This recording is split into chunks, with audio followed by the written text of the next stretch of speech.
Pour la réalisation de vos illustrations dans Illustrator CS6, vous allez devoir utiliser les différents outils de dessin proposés par le logiciel. Vous allez donc utiliser le crayon, le pinceau ou encore l'outil plume. Donc le crayon et le pinceau vont plus ou moins s'utiliser de la même façon, puisque ces deux outils vous permettent en fait de tracer des courbes et des droites à main levée. L'outil plume est lui l'outil vectoriel par excellence de ce logiciel, et grâce à lui vous allez pouvoir réaliser facilement des droites et des courbes, mais cette fois-ci en fonctionnant d'une autre façon. Donc admettons par exemple que vous souhaitez réaliser un dessin à partir d'une photo ou à partir d'un dessin que vous allez avoir scanné. Vous allez en fait pouvoir combiner ces trois outils afin d'y parvenir. Donc avant de voir dans les formations qui vont suivre comment dessiner les contours d'un personnage par exemple, nous allons découvrir dans un premier temps comment utiliser ces trois outils. Donc ces trois outils se trouvent évidemment ici dans votre palette d'outils. Je retrouve ici le crayon, le pinceau et par la suite l'outil plume. Donc je vais dans un premier temps sélectionner l'outil crayon en cliquant dessus afin de tracer par exemple un trait. Donc si je souhaite tracer un trait à l'aide de l'outil crayon, il me suffit de réaliser un clic et de tracer mon trait de cette façon. Je maintiens mon clic enfoncé et lorsque je relâche, j'ai donc un trait qui a été tracé. Donc si je souhaite procéder de la même façon avec l'outil pinceau, je peux cliquer dessus pour le sélectionner et réaliser un autre trait en dessous.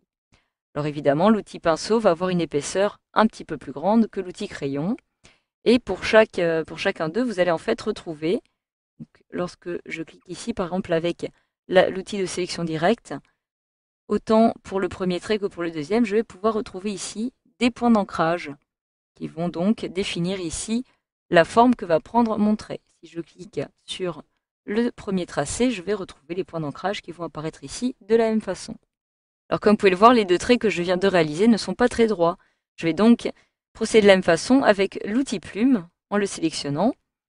Donc si je souhaite tracer un trait avec l'outil plume, cela est très simple, il me suffit de cliquer une fois, je me déplace sans maintenir mon clic enfoncé et je clique une deuxième fois et j'ai donc un trait qui a été tracé.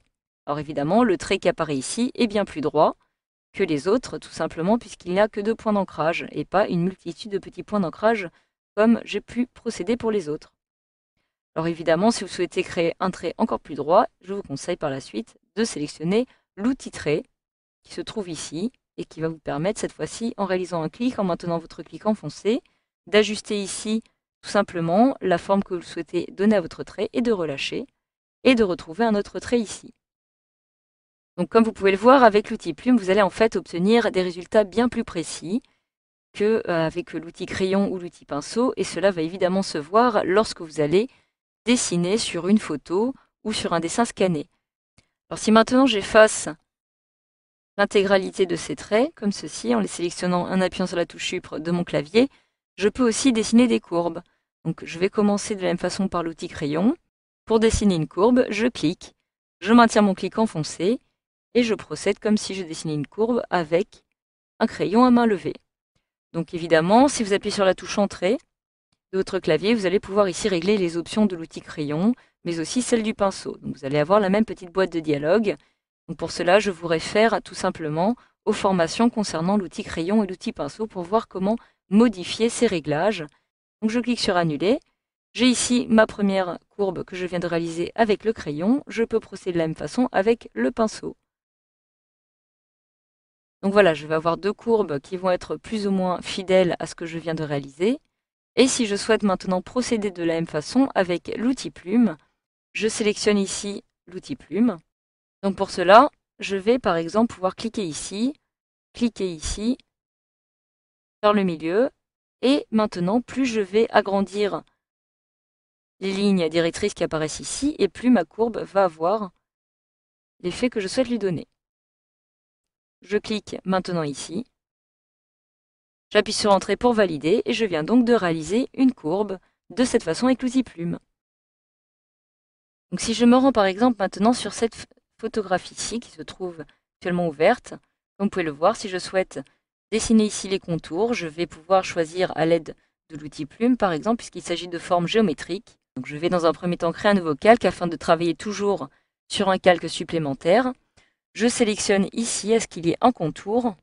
Je vais cliquer ici, je veux un contour noir, mais par contre un fond transparent. afin que je ne puisse voir uniquement les contours. Donc, je vais pouvoir par exemple procéder de cette façon. Je clique sur le premier point d'ancrage, sur le deuxième. Donc à chaque fois qu'il y a un angle, je vais réaliser un clic.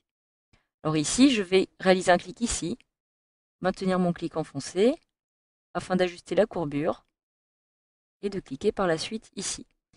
Alors si par exemple, je réalise maintenant un zoom avant et que je me recentre, comme vous pouvez le voir, le trait ne colle pas. Donc je vais pouvoir sélectionner l'outil de sélection directe qui va me permettre de cliquer sur le tracé et de le modifier petit à petit de cette façon. Donc voilà, par clic, vous allez pouvoir modifier directement votre tracé. Si cela ne suffit pas, vous pouvez sélectionner ici Ajout de point d'ancrage afin d'ajouter un point d'ancrage à ce niveau-ci, par exemple, et toujours avec l'outil de sélection directe, je vais maintenant pouvoir modifier le deuxième point. Maintenant, si je masque mon image originale, j'ai mon tracé qui apparaît et qui a été réalisé de façon précise à l'aide de l'outil Plume.